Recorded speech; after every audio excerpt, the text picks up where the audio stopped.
स्वागत है। इतिहास के सुनहरे पन्नों की अनोखी यात्रा पर वीडियो पसंद आए तो वीडियो को लाइक करें और सब्सक्राइब करें। दुर्योधन की रक्षा। गंधमादन पर्वत स्थित कुबेर के महल में 4 वर्ष व्यतीत करने के पश्चात पांडवगण ने वहां से प्रस्थान किया और मार्ग में अनेक वनों में रुकते रुकाते स्थान स्थान पर अपने शौर्य और पराक्रम से दुष्टों का दमन करते ऋषियों और ब्राह्मणों के सत्संग का लाभ उठाते वे द्वैतवन पहुँचे और वहीं रहकर वनवास का शेष समय व्यतीत करने लगे। अब तक वनवास के 11 वर्ष पूर्ण हो चुके थे। पांडवों के द्वैतवन में होने की सूचना दुर्योधन तथा उसकी दुष्ट मंडली दुःशासन, शकुनी, कर्ण आदि को मिली। वे एक बार फिर वहां जाकर पांडवों को मार डालने की योजना बनाने लगे। संयोगवश उन दिनों कौरवों की गौसंपत्ति द्वैतवन में ही थी। अपनी गौसंपत्ति अंकेक्षण, निरीक्षण आदि करने के बहाने दुर्योधन ने धृतराष्ट्र से द्वैतवन जाने की अनुमति प्राप्त कर लिया। इस प्रकार दुर्योधन और उसकी दुष्ट मंडली ने अपनी एक विशाल सेना के साथ द्वैतवन में पहुंचकर वहां अपना डेरा डाल दिया। वे अपना राजसी ठाट बाट का प्रदर्शन कर पांडवों को जलाना भी चाहते थे, इसलिए बहुमूल्य वस्त्राभूषणों से सुसज्जित राजमहिलाओं को भी उन्होंने अपने साथ रख लिया था। एक दिन वे जलविहार करने के उद्देश्य से दुर्योधन अपनी मंडली तथा राजमहिलाओं के साथ द्वैतवन में स्थित मनोरम सरोवर में पहुंचे, किंतु उस सरोवर में गंधर्वराज चित्ररथ पहले से ही आकर अपनी पत्नियों के साथ जलक्रीड़ा कर रहे थे। चित्ररथ के सेवकों ने दुर्योधन को सरोवर में उतरने से रोकते हुए कहा, इस समय गंधर्वराज चित्ररथ अपनी पत्नियों के साथ इस सरोवर में जलक्रीड़ा कर रहे हैं, अतः उनके बाहर आने से पहले अन्य कोई भी सरोवर में नहीं उतर सकता। सेवकों के इन वचनों को सुनकर दुर्योधन ने क्रोधित होकर कहा, तू शायद जानता नहीं कि तू किससे बात कर रहा है। मैं हस्तिनापुर नरेश धृतराष्ट्र का महाबली पुत्र दुर्योधन हूँ। यह सरोवर हमारे राज्य की सीमा के अंतर्गत आता है। तू जाकर चित्ररथ से कह दे कि इस राज्य का युवराज यहाँ जल विहार करने आया है और तुम्हें इस सरोवर से बाहर निकलने की आज्ञा दी है। दुर्योधन के दर्पयुक्त संदेश को सुनकर गंधर्वराज चित्ररथ के क्रोध का पारावार न रहा और उसने दुर्योधन तथा उसकी मंडली के साथ युद्ध आरंभ कर दिया। दुर्योधन के साथी और सेना कुछ समय तक तो युद्ध करते रहे, किंतु चित्ररथ को अधिक बलवान पाकर वे सभी दुर्योधन एवं राजमहिलाओं को वहीं छोड़कर भाग खड़े हुए। चित्ररथ ने दुर्योधन और उन राजमहिलाओं को कैद कर लिया। दुर्योधन के भगोड़ी सेना जब कुछ न सूझा तो वे वहां निवास करते हुए पांडवों के पास जाकर उनसे दुर्योधन और राजमहिलाओं की मुक्ति के लिए याचना करने लगे। उनकी याचना सुनकर भीमसेन ने प्रसन्न होकर युधिष्ठिर से कहा, बड़े भैया दुर्योधन अपने राजसी वैभव का हमारे सामने प्रदर्शन करने यहाँ आया था। गंधर्वों ने दुर्योधन की दुर्दशा करके हमारे हित का काम किया है। आप कदापि उसे मत छुड़ाना। इस पर युधिष्ठिर बोले, भैया भीम, ये लोग हमारी शरण में आए हैं और शरण में आए लोगों की रक्षा करना क्षत्रियों का धर्म होता है। फिर दुष्ट स्वभाव का होने के बाद भी दुर्योधन आखिर हमारा भाई ही है। उसके साथ की राज महिलाएं हमारे ही कुल की महिलाएं हैं और उनका निरादर होने से हमारे ही कुल को कलंक लगेगा। इसलिए उचित यही है कि तुम और अर्जुन जाकर उनकी रक्षा करो। अपने बड़े भाई की आज्ञा मानकर भीम और अर्जुन ने सरोवर के पास जाकर चित्ररथ को युद्ध के लिए ललकारा। उनकी ललकार सुनकर चित्ररथ क्रोधित होने के बजाय मुस्कुराते हुए अर्जुन के पास आए और बोले, हे पार्थ, मैं तो तुम्हारा सखा ही हूँ। वास्तव में दुष्ट दुर्योधन अपनी सेना के साथ तुम लोगों का वध करने के लिए यहाँ आया था। देवराज इंद्र को इस बात की सूचना मिल चुकी थी, इसलिए उन्होंने मुझे यहाँ भेजा था। हे सखा, नीति कहती है कि ऐसे दुष्टों को कभी क्षमा नहीं करना चाहिए, किंतु अपने बड़े भ्राता की आज्ञा मानकर यदि तुम दुर्योधन को छुड़ाना ही चाहते हो तो लो, मैं इसे तथा इसके साथ की राजमहिलाओं को अभी छोड़ देता हूँ। इतना कहकर चित्ररथ ने दुर्योधन सहित समस्त कैदियों को मुक्त कर दिया। वे सभी वहां से धर्मराज युधिष्ठिर के पास आए। ग्लानि से भरे दुर्योधन ने युधिष्ठिर को प्रणाम किया और लज्जा से सिर झुकाए अपने नगर की ओर चल दिया। कीचक वध। पांडवों को मत्स्य नरेश विराट की राजधानी में निवास करते हुए 10 माह व्यतीत हो गए। सहसा एक दिन राजा विराट का साला कीचक अपनी बहन सुदेशना से भेंट करने आया। जब उसकी दृष्टि सैरंध्री द्रौपदी पर पड़ी तो वह कामपीड़ित हो उठा तथा सैरंध्री से एकांत में मिलने के अवसर की ताक में रहने लगा। द्रौपदी भी उसकी कामुक दृष्टि को भाप गई। द्रौपदी ने महाराज विराट एवं महारानी सुदेशना से कहा भी कि कीचक मुझ पर कुदृष्टि रखता है। मेरे 5 गंधर्व पति हैं, एक न एक दिन वे कीचक का वध देंगे। किंतु उन दोनों ने द्रौपदी की बात की कोई परवाह न की। लाचार होकर एक दिन द्रौपदी ने भीमसेन को कीचक की कुदृष्टि तथा कुविचार के विषय में बता दिया। द्रौपदी के वचन सुनकर भीमसेन बोले, हे द्रौपदी, तुम उस दुष्ट कीचक को अर्धरात्रि में नृत्यशाला मिलने का संदेश दे दो। नृत्यशाला में तुम्हारे स्थान पर मैं जाकर उसका वध कर दूंगा। सैरंध्री ने बल्लभ भीमसेन की योजना के अनुसार कीचक को रात्रि में नृत्यशाला में मिलने का संकेत दे दिया। द्रौपदी के इस संकेत से प्रसन्न कीचक जब रात्रि को नृत्यशाला में पहुंचा तो वहां पर भीमसेन द्रौपदी की एक साड़ी से अपना शरीर और मुंह ढककर वहां लेटे हुए थे। उन्हें सैरंध्री समझकर कमोत्तेजित कीचक बोला, हे प्रियतमे, मेरा सर्वस्व तुम पर न्यौछावर है। अब तुम उठो और मेरे साथ रमण करो। कीचक के वचन सुनते ही भीमसेन उछलकर उठ खड़े हुए और बोले, रे पापी, तू सैरंध्री नहीं अपनी मृत्यु के समक्ष खड़ा है।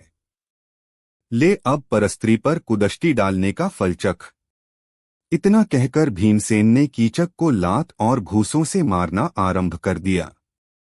जिस प्रकार प्रचंड आंधी वृक्षों को झकझोर डालती है, उसी प्रकार भीमसेन कीचक को धक्के मार मार कर सारी नृत्यशाला में घुमाने लगे। अनेक बार उसे घुमा घुमा कर पृथ्वी पर पटकने के बाद अपनी भुजाओं से उसके गर्दन को मरोड़कर उसे पशु की मौत मार डाला। उसकी उस दुर्गति को देखकर द्रौपदी को अत्यंत संतोष प्राप्त हुआ। फिर बल्लभ और सैरंध्री चुपचाप अपने अपने स्थानों में जाकर सो गए। प्रातकाल जब कीचक के वध का समाचार सबको मिला तो महारानी सुदेशना, राजा विराट, कीचक के अन्य भाई आदि विलाप करने लगे। जब कीचक के शव को अंत्येष्टि के लिए ले जाया जाने लगा तो द्रौपदी ने राजा विराट से कहा, इसे मुझ पर कुदृष्टि रखने का फल मिल गया। अवश्य ही मेरे गंधर्व पतियों ने इसकी यह दुर्दशा की है। द्रौपदी के वचन सुनकर कीचक के भाइयों ने क्रोधित होकर कहा, हमारे अत्यंत बलवान भाई की मृत्यु इसी सैरंध्री के कारण हुई है, अत इसे भी कीचक की चिता के साथ जला देना चाहिए। इतना कहकर उन्होंने द्रौपदी को जबरदस्ती कीचक की अर्थी के साथ बांध के और श्मशान की ओर ले जाने लगे। कंक, बल्लभ, वृहन्नला, तंतिपाल तथा ग्रांथिक के रूप में वहां उपस्थित पांडवों से द्रौपदी की यह दुर्दशा देखी नहीं जा रही थी, किंतु अज्ञातवास के कारण वे स्वयं को प्रकट भी नहीं कर सकते थे। इसलिए भीमसेन चुपके से परकोटे को लांघकर श्मशान की ओर दौड़ पड़े और रास्ते में कीचड़ तथा मिट्टी का सारे अंगों पर लेप कर लिया। फिर एक विशाल वृक्ष को उखाड़कर कीचक के भाइयों पर टूट पड़े। उनमें से कितनों को ही भीमसेन ने मार डाला, जो शेष बचे वे अपना प्राण बचाकर भाग निकले। इसके बाद भीमसेन ने द्रौपदी को सांत्वना देकर महल में भेज दिया और स्वयं नहा धोकर दूसरे रास्ते से अपने स्थान में लौट आए। कीचक तथा उसके भाइयों का वध होते देखकर महाराज विराट सहित सभी लोग द्रौपदी से भयभीत रहने लगे। कीचक के वध की सूचना आंधी की तरह फैल गई। वास्तव में कीचक बड़ा पराक्रमी था और उससे त्रिगर्त के राजा सुशर्मा तथा हस्तिनापुर के कौरव आदि डरते थे। महल में केवल राजकुमार उत्तर ही थे। प्रजा को रक्षा के लिए गुहार लगाते देखकर सैरंध्री द्रौपदी से रहा न गया और उन्होंने राजकुमार उत्तर को कौरवों से युद्ध करने के लिए न जाते हुए देखकर खूब फटकारा। सैरंध्री की फटकार सुनकर राजकुमार उत्तर ने शेखी बघारते हुए कहा, मैं युद्ध में जाकर कौरवों को अवश्य हरा देता, किंतु असमर्थ हूँ, क्योंकि मेरे पास कोई सारथी नहीं है। उसकी बात सुनकर सैरंध्री ने कहा, राजकुमार वृहनला बहुत निपुण सारथी है और वह कुंती पुत्र अर्जुन का सारथी रह चुकी है। तुम उसे अपना सारथी बनाकर युद्ध के लिए जाओ। अंतत राजकुमार उत्तर वृहन्नला को सारथी बनाकर युद्ध के लिए निकला। उस दिन पांडवों के अज्ञातवास का समय समाप्त हो चुका था तथा उनके प्रकट होने का समय आ चुका था। उर्वशी के शापवश मिली अर्जुन की नपुंसकता भी खत्म हो चुकी थी। अतमार्ग में अर्जुन ने उस श्मशान के पास, जहां पांडवों ने अपने अस्त्र शस्त्र छुपाए थे, रथ रोका और चुपके से अपने हथियार ले लिए। जब उनका रथ युद्धभूमि में पहुंचा तो कौरवों की विशाल सेना और भीष्म, द्रोण, कर्ण, अश्वत्थामा, दुर्योधन आदि पराक्रमी योद्धाओं को देखकर राजकुमार उत्तर अत्यंत घबरा गया और बोला, वृहन्नला, तुम रथ वापस ले चलो। मैं इन योद्धाओं से मुकाबला नहीं कर सकता। वृहन्नला ने कहा, हे राजकुमार, किसी भी क्षत्रिय पुत्र के लिए युद्ध में पीठ दिखाने से तो अच्छा है कि वह युद्ध में वीरगति प्राप्त कर ले। उठाओ अपने अस्त्र शस्त्र और करो युद्ध। किंतु राजकुमार उत्तर पर वृहन्नला के वचनों का कोई प्रभाव नहीं पड़ा और वह रथ से कूदकर भागने लगा। इस पर अर्जुन वृहन्नला ने लपककर उसे पकड़ लिया और कहा, राजकुमार, भयभीत होने की आवश्यकता नहीं है। मेरे होते हुए तुम्हारा कोई भी कुछ नहीं बिगाड़ सकता। आज मैं तुम्हारे समक्ष स्वयं को प्रकट कर रहा हूँ। मैं पांडुपुत्र अर्जुन हूँ और कंक, युधिष्ठिर, बल्लभ, भीमसेन, तंतिपाल, नकुल तथा ग्रांथिक सहदेव हैं। अब मैं इनसे युद्ध करूंगा।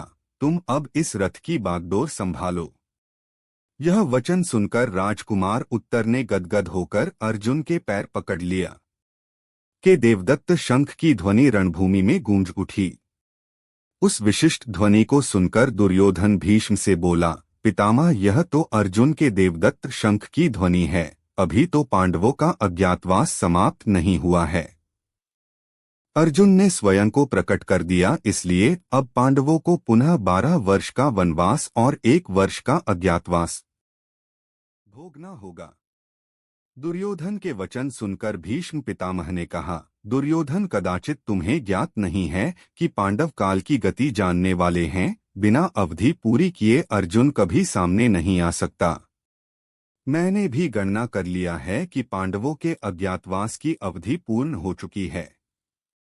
दुर्योधन एक दीर्घ निश्वास छोड़ते हुए बोला, अब जब अर्जुन का आना निश्चित हो चुका है तो पितामह, हमें शीघ्र ही व्यूह रचना कर लेना चाहिए। इस पर भीष्म ने कहा, वत्स, तुम 1/3 सेना लेकर गांव के साथ विदा हो जाओ।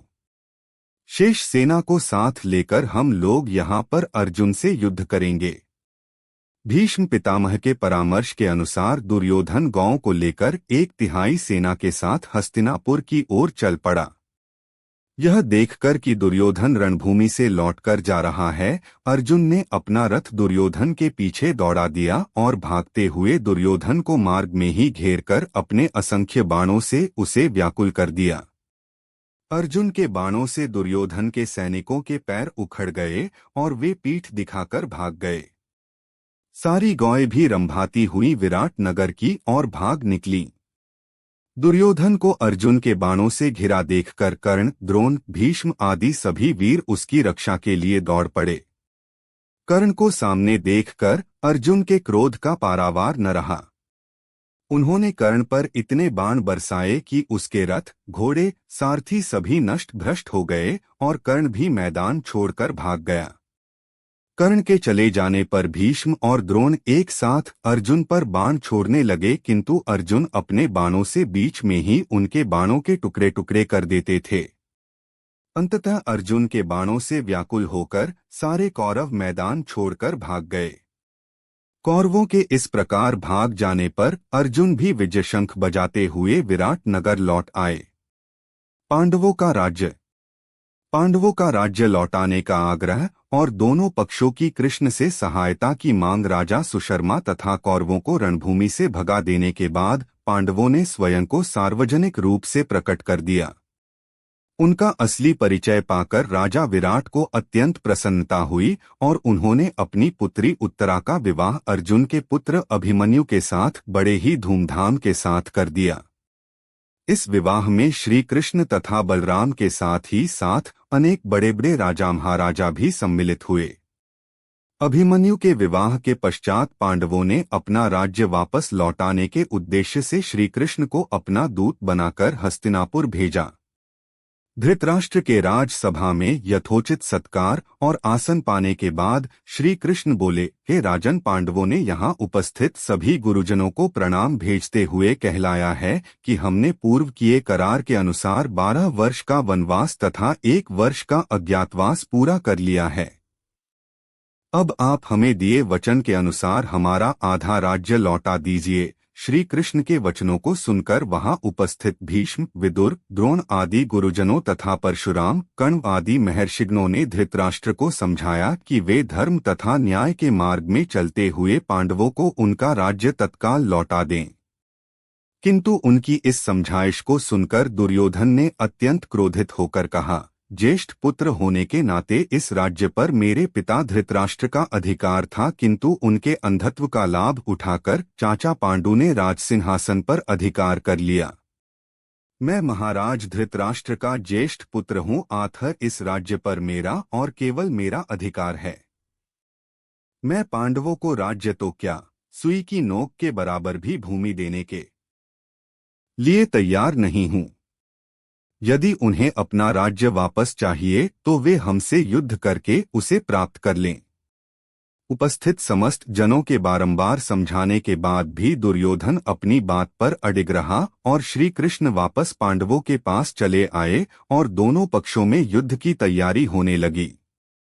पांडवों को राज्य न देने के अपने निश्चय पर दुर्योधन के अड़ जाने के कारण दोनों पक्ष में मध्य युद्ध निश्चित हो गया तथा दोनों ही पक्ष अपने लिए सहायता जुटाने में लग गए।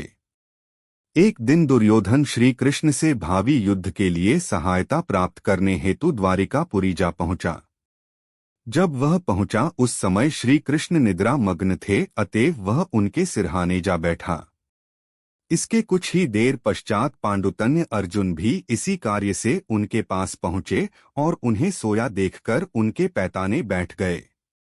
जब श्री कृष्ण की निद्रा टूटी तो पहले उनकी दृष्टि अर्जुन पर पड़ी।